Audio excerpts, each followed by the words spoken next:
Kevin loved life. He loved life. He loved people. He loved talking to people. He loved football. Oh, it's so sad. It was March 2018. 35-year-old Kevin Clarke, or KC as he was sometimes known, was having a schizophrenic episode. A mental health nurse agreed with his assisted accommodation that he needed to be sectioned under the Mental Health Act. He's not showing any risk to himself, and he's not showing any risk to any members of the public. But when the police arrived, they didn't agree. Around half an hour later, police were called again, this time by a member of the public, to reports of a man jumping over fences. What's your name? What's your name? An ambulance was called. Kevin was hot and agitated. Signs of acute behavioural disturbance, a medical emergency that can cause sudden cardiac arrest. Yeah, you're really hot? Really hot, don't I? Okay, do you want me to undo your jacket? Do you want me to undo your jacket a bit? Okay. A little more than 10 minutes later, the police say they felt the situation was escalating and began to restrain Kevin. That's it. Easy, mate, easy. We're here to help you, fella. Easy. It's at this point that Kevin complains that he can't breathe and says he's going to die. Something officers told his inquest they hadn't heard. Deep breaths. Roll over. Onto his back. Onto your back. 1, 2, 3. He's gonna die. And back on, go back then. Kevin was restrained for over half an hour. As he was being moved to an ambulance, he lost consciousness. His eyes are closed. Yeah, he's breathing out. It's only at this point that paramedics come forward to monitor him closely. I bet his hands might be twisted up. Just let him have a quick look in. Just worry about his hands being twisted up behind his back. Kevin Clarke died in hospital 20 minutes after arriving.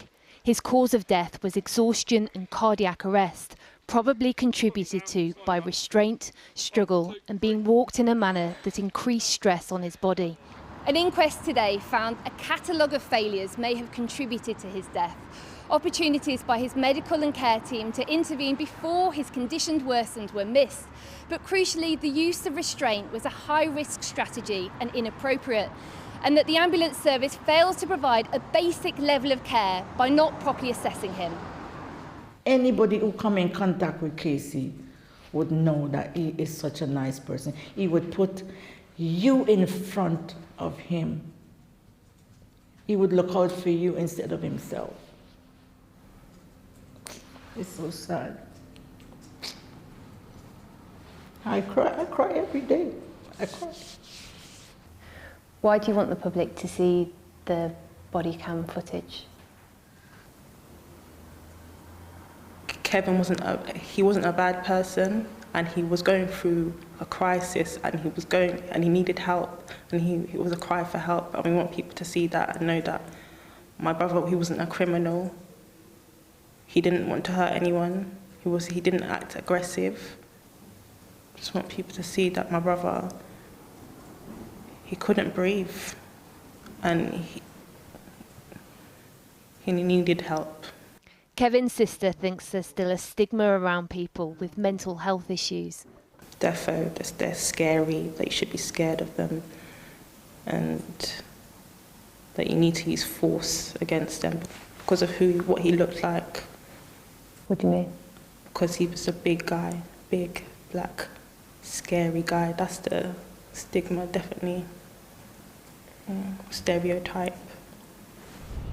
The Metropolitan Police say his death was a tragedy that they'll learn from. I think we need to take the time to understand how we're going to respond. We need to consider the outcome from the court and think about how we're going to use that to improve our current sort of processes around restraint. Kevin's family have waited 2 years for the inquest. They say only now can they start properly grieving, hoping that this death in custody will be the last, and that those who call 999 in need of care receive just that.